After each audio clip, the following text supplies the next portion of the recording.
शांति। आज की तारीख है 19/1/2023, 19 जनवरी 2023। आज के बाबा के मधुर मुरली के मधुर महावाक्य हैं। मीठे बच्चे, साकार शरीर को याद करना भी भूत अभिमानी बनना है, क्योंकि शरीर 5 भूतों का है।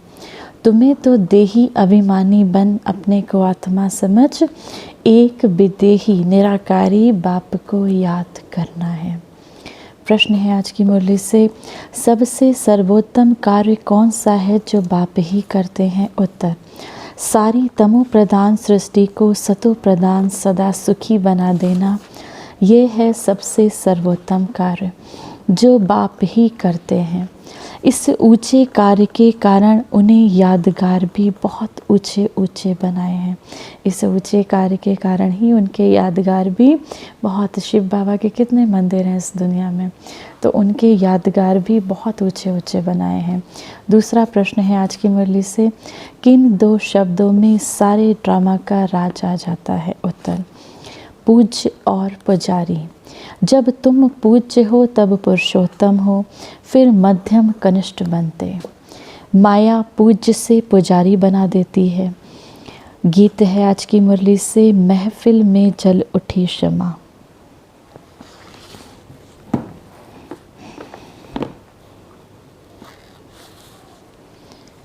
ओम शांति। भगवान बैठ बच्चों को समझाते हैं कि मनुष्य को भगवान नहीं कहा जा सकता। ब्रह्मा विष्णु शंकर का भी चित्र है, उनको भगवान नहीं कह सकते। परम पिता परमात्मा का निवास स्थान उनसे भी उच्च है।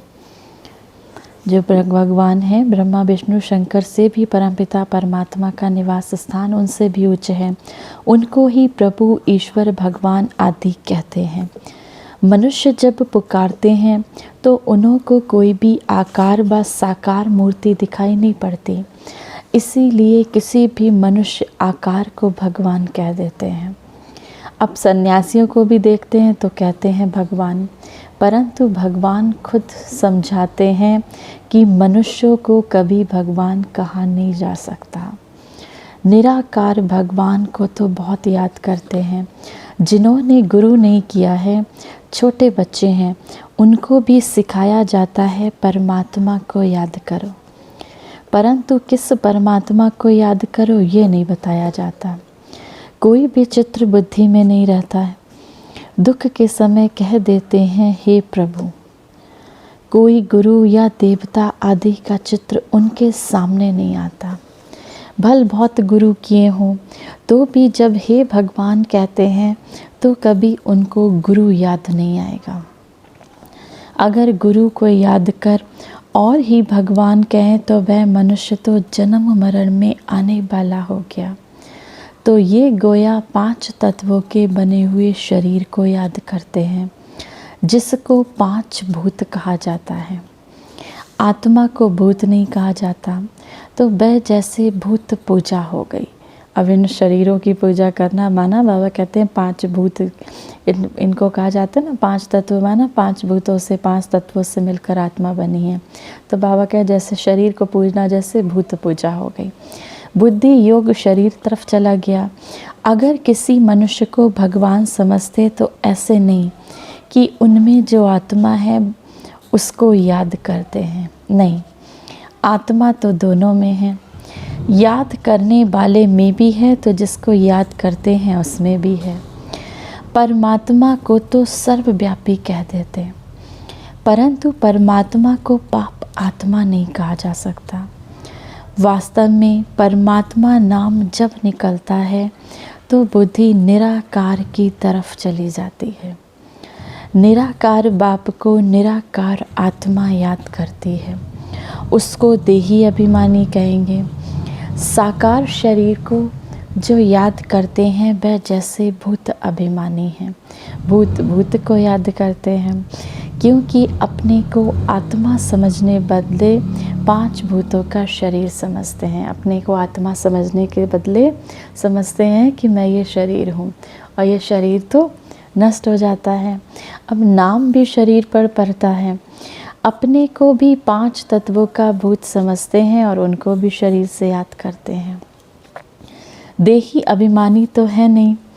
अपने को निराकार आत्मा समझें तो निराकार परमात्मा को याद करें। सभी आत्माओं का संबंध पहले पहले परमात्मा से है। हम सभी आत्माओं का संबंध सबसे पहले परमात्मा से है। आत्मा दुख में परमात्मा को याद करती है, उनके साथ संबंध है। वह आत्माओं को सभी दुखों से छुड़ाते हैं, उनको क्षमा भी कहते हैं। कोई बत्ती आदि की तो बात नहीं, वह तो परम पिता परम आत्मा है। क्षमा कहने से मनुष्य फिर ज्योति समझ लेते हैं। अब ये तो बाप ने खुद समझाया है कि मैं परम आत्मा हूँ, जिसका नाम शिव है। यह तो परमात्मा खुद अपना परिचय देते हैं कि मैं परम आत्मा हूँ, जिसका नाम शिव है। शिव को रुद्र भी कहते हैं। उस निराकार के ही अनेक नाम हैं और कोई के इतने नाम नहीं। ब्रह्मा विष्णु शंकर का ही एक नाम है।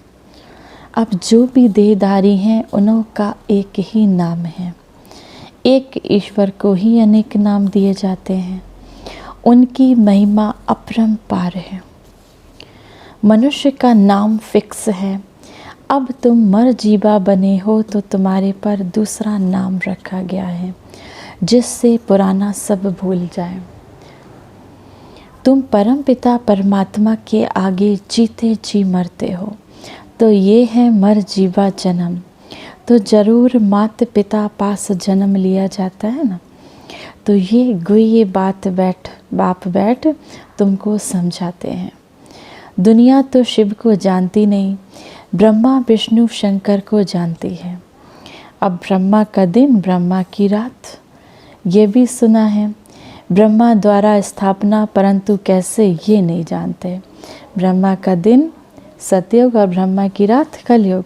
तो बाबा कहें ब्रह्मा द्वारा स्थापना कैसे होती है ये नहीं जानते। अब क्रिएटर तो ज़रूर नया धर्म नई दुनिया रचेगा। ब्रह्मा द्वारा ब्राह्मण कुल ही रचेगा।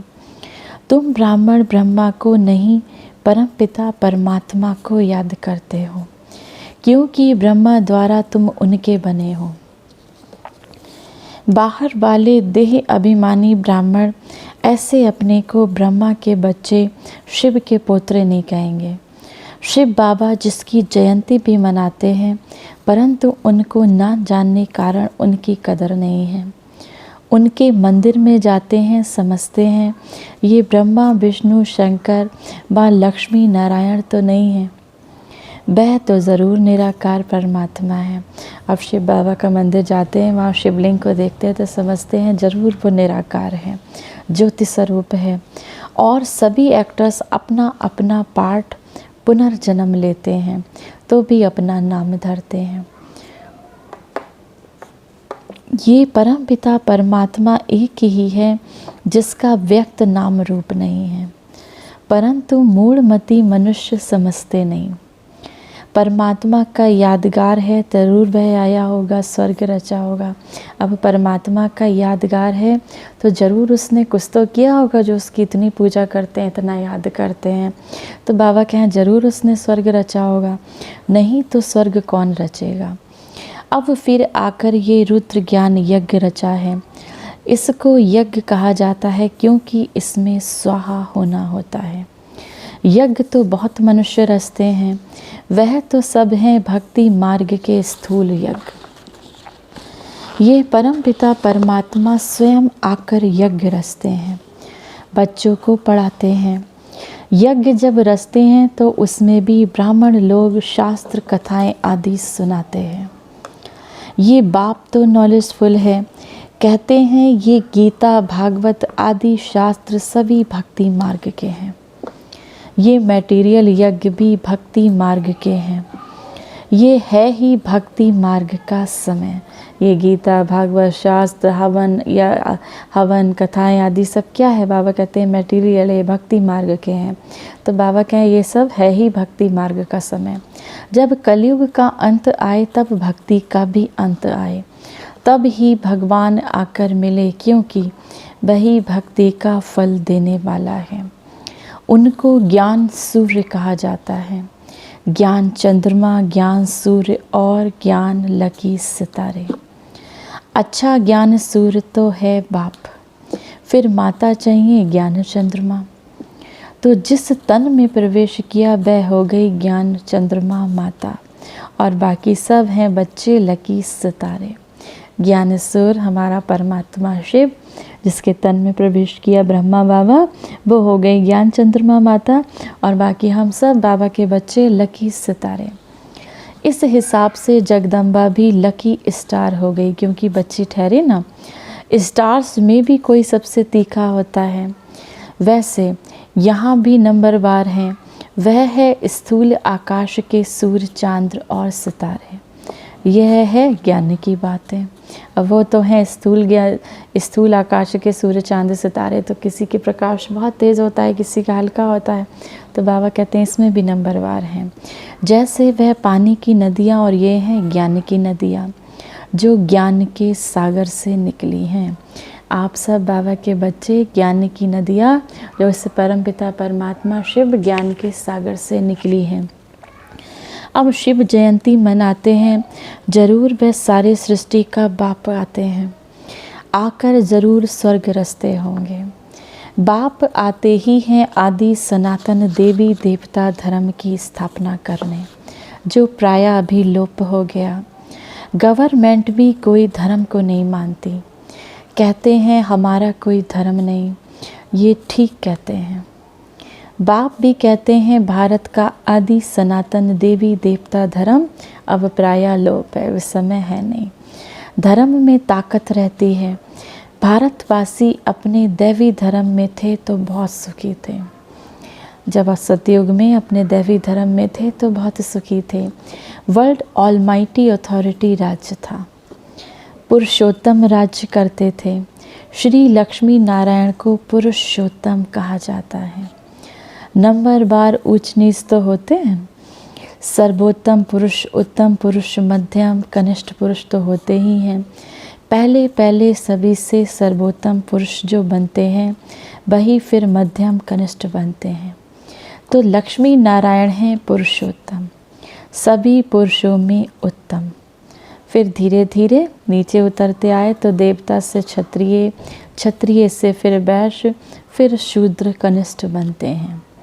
अब सीताराम को भी पुरुषोत्तम नहीं कहेंगे। सभी राजाओं के राजा सर्वोत्तम सतो प्रधान पुरुषोत्तम हैं लक्ष्मी नारायण। सभी राजाओं के राजा सर्वोत्तम सतो प्रधान पुरुषोत्तम हैं लक्ष्मी नारायण। ये सब बातें तुम्हारी बुद्धि में बैठी हैं। कैसे ये सृष्टि का चक्र चलता है, पहले पहले उत्तम, फिर मध्यम, फिर कनिष्ठ बनते हैं। इस समय तो सारी दुनिया तमो प्रधान है। ये बैठ बाबा तुमको समझाते हैं। जिसकी अब जयंती बनाएंगे, तुम बता सकते हो कि आज से 5000 साल पहले परमपिता परमात्मा शिव पधारे थे। नहीं तो शिव जयंती क्यों मनाते? अब शिव जयंती किस लिए मनाते हैं तुम बता सकते हो। आज से 5000 साल पहले परमात्मा शिव इस धरा पर आए थे।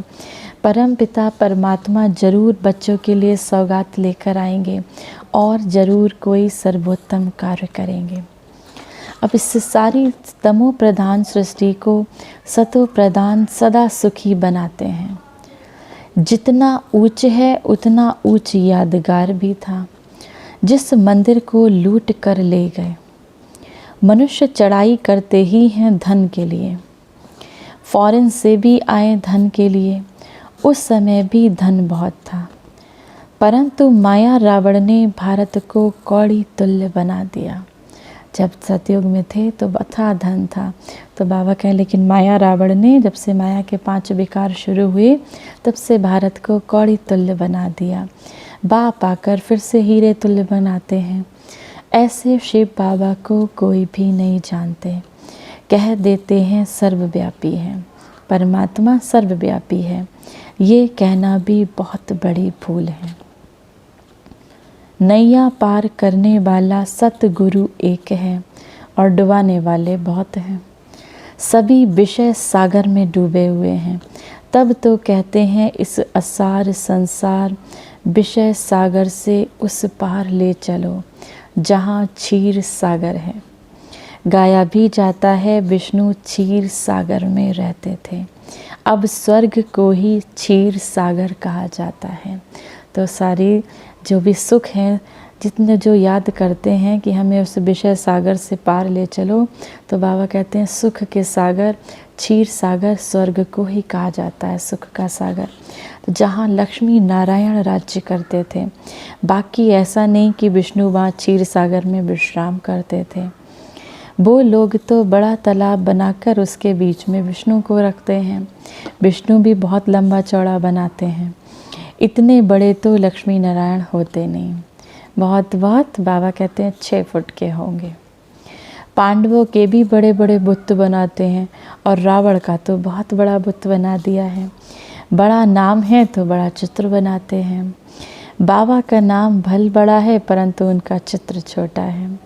अब बाबा शिव बाबा का तो बहुत बड़ा नाम है, लेकिन उनको तो शिवलिंग के रूप में दिखाते हैं। ये तो समझाने लिए इतना बड़ा स्वरूप दे दिया। बाप कहते हैं मेरा इतना बड़ा रूप नहीं, जैसे आत्मा छोटी है वैसे ही मैं परमात्मा भी स्टार की तरह हूँ। उसको सुप्रीम सोल कहा जाता है, वह है सबसे उच्च, उसी में सारा ज्ञान भरा हुआ है। उनकी महिमा गाई हुई है कि वह मनुष्य सृष्टि का बीज रूप है, ज्ञान का सागर है, चैतन्य आत्मा है। परंतु सुनाएं तब जब ऑर्गन्स लें। अब कैसे सुनाएं, वो तो निराकार हैं। जब बाबा कहते हैं किसी के देह में प्रवेश करें तभी बाबा सारा ज्ञान सुना सकते हैं। जैसे बच्चा भी छोटे ऑर्गन से बात नहीं कर सकता, छोटा शरीर है तो उससे बात नहीं कर सकता। बड़ा होता है तो शास्त्र आदि देखने से अगले संस्कारों की स्मृति आ जाती है। तो बाप बैठ बच्चों को समझाते हैं, मैं फिर से 5000 साल बाद तुमको वही राजयोग सिखाने आया हूँ। श्री कृष्ण ने तो कोई राजयोग नहीं सिखाया, उनको तो प्रारब्ध भोगी है। श्री कृष्ण की आत्मा ने इस जन्म में जो भी उन्होंने पुरुषार्थ किया था उसकी प्रारब्ध उन्होंने सतयुग में भोगी है। 8 जन्म सूर्यवंशी, 8 जन्म सतयुग, 12 जन्म चंद्रवंशी, 12 जन्म त्रेता, फिर 63 जन्म वैश्य शूद्र वंशी बने। अभी सबका ये अंतिम जन्म है। अब ये ज्ञान सारा, ये जो बाबा का ज्ञान है, ये बाबा कहते हैं श्री कृष्ण की आत्मा भी सुनती है, तुम भी सुनते हो। यह है संगम युगी ब्राह्मणों का वर्ण। फिर तुम ब्राह्मण से जाकर देवता बनेंगे। ब्राह्मण धर्म, सूर्यवंशी देवता धर्म और चंद्रवंशी क्षत्रिय धर्म, तीनों का स्थापक एक ही परम पिता परमात्मा है। तो तीनों का शास्त्र भी एक होना चाहिए, अलग अलग कोई शास्त्र है नहीं। ब्रह्मा का इतना बड़ा सभी का बाप है, ब्रह्मा इतना बड़ा सभी का पिता है, प्रजापिता। उनका भी कोई शास्त्र है नहीं, और ब्रह्मा बाबा के नाम से तो कोई शास्त्र है नहीं। एक गीता में ही भगवानुवाच है। ब्रह्मा भगवानुवाच नहीं कह सकते, उसको कहते हैं भगवानुवाच। ये है शिव भगवानुवाच ब्रह्मा के द्वारा, जिससे शूद्रों को कन्वर्ट कर ब्राह्मण बनाया जाता है। ब्राह्मण ही देवता, और जो नापास होते हैं वह क्षत्रिय बन जाते हैं। 2 कला कम हो जाती हैं। ब्राह्मण जो अच्छा पुरुषार्थ करते हैं हम बाबा के बच्चों में, तो वह देवता माना सतयुग में चले जाते हैं। और जब 2 कला कम हो जाती हैं तो क्षत्रिय बन जाते हैं, चंद्रवंशी बन जाते हैं, तो वो त्रेता में आ जाते हैं। कितनी अच्छी रीति से बाबा एक एक बार बैठ हम बच्चों को समझाते हैं। ऊंच से ऊंच हैं परम पिता परमात्मा, फिर ब्रह्मा विष्णु शंकर, उनको भी पुरुषोत्तम नहीं कहेंगे। जो पुरुषोत्तम बनते हैं वही फिर कनिष्ठ भी बनते हैं। मनुष्यों में सर्वोत्तम है लक्ष्मी नारायण, जिसके मंदिर भी हैं, परंतु उनकी महिमा को कोई जानते नहीं, सिर्फ पूजा करते रहते हैं। अब तुम पुजारी से पूज्य बन रहे हो, माया फिर पुजारी बना देती है। ऐसा बना बनाया ड्रामा, ये सब ड्रामा बना हुआ है। जब बाबा कहते हैं जब नाटक पूरा होता है तभी मुझे आना पड़ता है, फिर वृद्धि होना भी ऑटोमेटिकली बंद हो जाता है। फिर तुम बच्चों को आकर अपना अपना पाठ रिपीट करना है। ये परम पिता परमात्मा खुद बैठ समझाते हैं, जिसकी जयंती भक्ति मार्ग में मनाते हैं। जिस शिव बाबा की जयंती भक्ति मार्ग में मनाते हैं, वही परमात्मा बैठकर हमको ये सारा ज्ञान समझाते हैं। अब ये तो मनाते ही रहेंगे। स्वर्ग में तो कोई भी जयंती नहीं मनाते, श्री कृष्ण राम आदि की भी जयंती नहीं मनाएंगे, वह तो खुद प्रैक्टिकल में होंगे। यहाँ से होकर गए तब मनाते हैं। स्वर्ग में वहाँ वर्ष वर्ष श्री कृष्ण का बर्थडे नहीं मनाएंगे, वहाँ तो सदैव खुशियाँ हैं ही, बर्थडे क्या मनाएंगे। बच्चे का नाम तो माता पिता ही रखते होंगे, गुरु तो वहाँ होता नहीं। वास्तव में इन बातों का ज्ञान और योग से कोई कनेक्शन नहीं। बाकी वहाँ की रस्म क्या है सो पूछना होता है, या तो बाबा कह देंगे, वहाँ के कायदे जो होंगे वह चल पड़ेंगे। तुमको पूछने की क्या दरकार है, बाबा कहेंगे वहाँ पे जो कायदे होंगे वह चल पड़ेंगे। अब इससे क्यों पूछते हो। पहले क्या करना है, पहले तुमको मेहनत कर अपना पद तो प्राप्त कर लो। बाबा कहते हैं अपना मेहनत करके अपना पद तो प्राप्त कर लो, लायक बनो फिर पूछना। ड्रामा में कोई ना कोई फ़ायदा तो कोई ना कोई कायदा होगा। अच्छा, मीठे मीठे सिखिलते बच्चों प्रति माता पिता बाप दादा का याद प्यार और गुड मॉर्निंग। रूहानी बाप की रूहानी बच्चों को नमस्ते। हम सब रूहानी बच्चों के रूहानी माता पिता बाप दादा को याद प्यार गुड मॉर्निंग और नमस्ते। धारणा के लिए मुख्य सार है, पहला नंबर, अपने को निराकार आत्मा समझ निराकार बाप को याद करना है, किसी भी देहधारी को नहीं। मर जीवा बन पुरानी बातों को बुद्धि से भूल जाना है। दूसरा, बाप के रचे हुए इस रुद्र यज्ञ में संपूर्ण स्वाहा होना है। शूद्रों को ब्राह्मण धर्म में कन्वर्ट करने की सेवा करनी है। वरदान है आज की मुरली से, दिनचर्या की सेटिंग और बाप के साथ द्वारा हर कार्य में एक्यूरेट करने वाले विश्व कल्याणकारी भव। दुनिया में जो बड़े आदमी होते हैं उनकी दिनचर्या सेट होती है। कोई भी कार्य एक्यूरेट तब होता है जब दिनचर्या की सेटिंग हो। सेटिंग से समय एनर्जी सब बच जाती है। एक व्यक्ति 10 कार्य कर सकता है, तो आप विश्व कल्याणकारी जिम्मेदार आत्माएं हर कार्य में सफलता प्राप्त करने के लिए दिनचर्या को सेट करो और बाप के साथ कंबाइंड होकर रहो। 1000 भुजाओं वाला बाप आपके साथ है, तो एक कार्य के बजाय 1000 कार्य एक्यूरेट कर सकते हो। बहुत सुंदर वरदान है आज का। बाबा कहते हैं हर कार्य में सफलता पाने के लिए अपनी दिनचर्या अपना रूटीन सेट करो। हमें इस टाइम पे ये करना है, इस टाइम पे ये करना है, सुबह इतने बजे फिर इतने बजे तक अमृत बेला, उसके बाद मुरली, उसके बाद ये, तो अपना सेट करो और बाबा से कंबाइंड रहो, तो 1000 भुजाएं वाला बाप आपके साथ है। स्लोगन है आज की मुरली से, सर्व आत्माओं प्रति शुद्ध संकल्प करना ही वरदानी मूर्त बनना है। हर आत्मा के प्रति आपका शुद्ध संकल्प ही वरदानी मूर्त बनना है। आज की मुरली से सम्मान का अभ्यास करेंगे। मैं प्रेम स्वरूप आत्मा हूँ। इस संसार में आज मनुष्य सच्चे सच्चे प्रेम के पीछे भाग रहे हैं। वो देहधारियों के प्रेम को ही सच्चा सच्चा प्रेम समझ बैठे हैं, लेकिन सच्चा प्रेम इस दुनिया में जो अखंड प्रेम है वो है आत्मा और परमात्मा का। तो मैं आत्मा प्रेम स्वरूप हूँ। मुझ आत्मा से प्रेम का ये प्रकाश इस संसार में जा रहा है। संसार की आत्माएं ईश्वरीय प्रेम से भरपूर हो रही हैं। ऐसे